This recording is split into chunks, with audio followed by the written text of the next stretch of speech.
Ahok harus dipanggil kejaksaan soal korupsi di PT Pertamina, karena saat terjadi korupsi kakap di Pertamina, saat itu Ahok sebagai komisaris utama di Pertamina. Mantan komisaris utama PT Pertamina, Basuki Cahayapurnama, Ahok, menyatakan kesiapannya untuk memberikan keterangan terkait dugaan korupsi di Pertamina jika dipanggil oleh Kejaksaan Agung.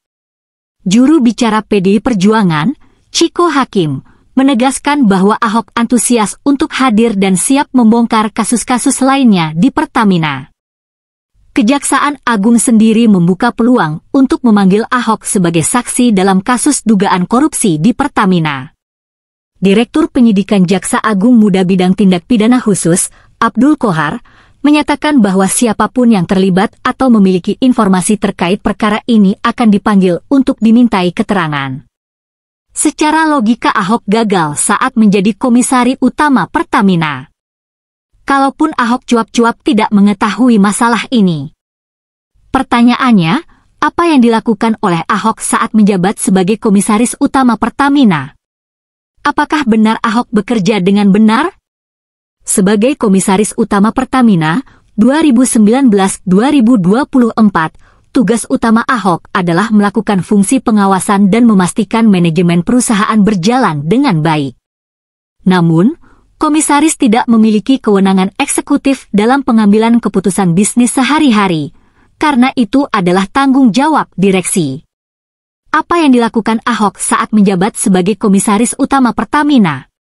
Selama menjabat, Ahok cukup vokal dalam mengkritik manajemen Pertamina dan mengusulkan beberapa perubahan, di antaranya efisiensi biaya operasional.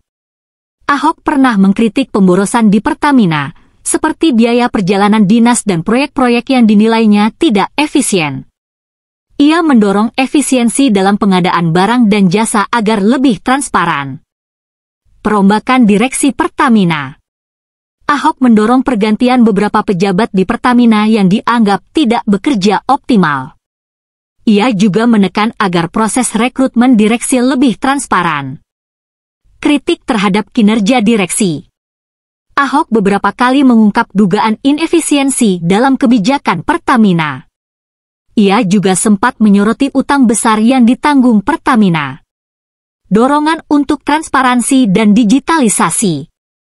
Ia menekankan pentingnya digitalisasi dalam pengelolaan bisnis Pertamina agar lebih transparan. Mendorong penggunaan sistem digital dalam pengelolaan keuangan dan investasi. Apakah Ahok bekerja dengan benar? Jika dilihat dari perannya sebagai komisaris yang lebih ke arah pengawasan, Ahok terlihat aktif mengkritik dan memberikan masukan, tetapi tetap saja keputusan eksekusi ada di tangan direksi.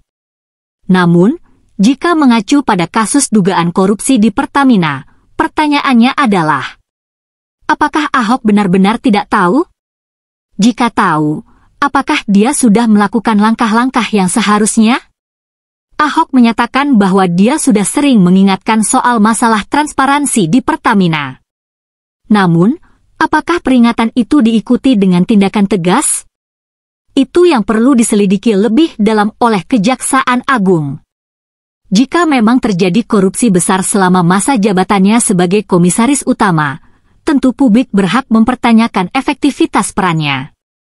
Jika dia tidak tahu, itu bisa menunjukkan kegagalan dalam pengawasan. Jika dia tahu tetapi tidak cukup bertindak, maka bisa dianggap lalai. Keadilan di negeri ini harus ditegakkan tanpa pandang bulu.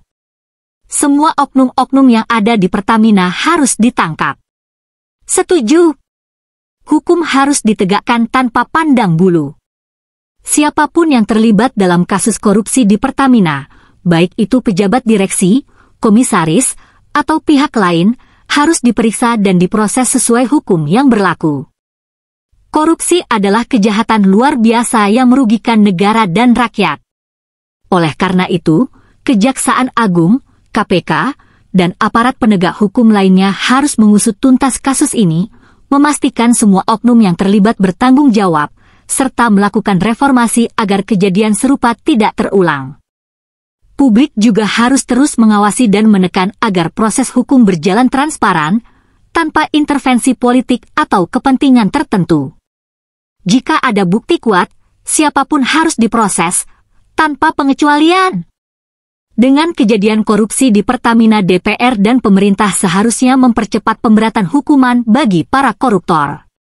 Seperti sahkan UU perampasan aset segera mungkin. Benar.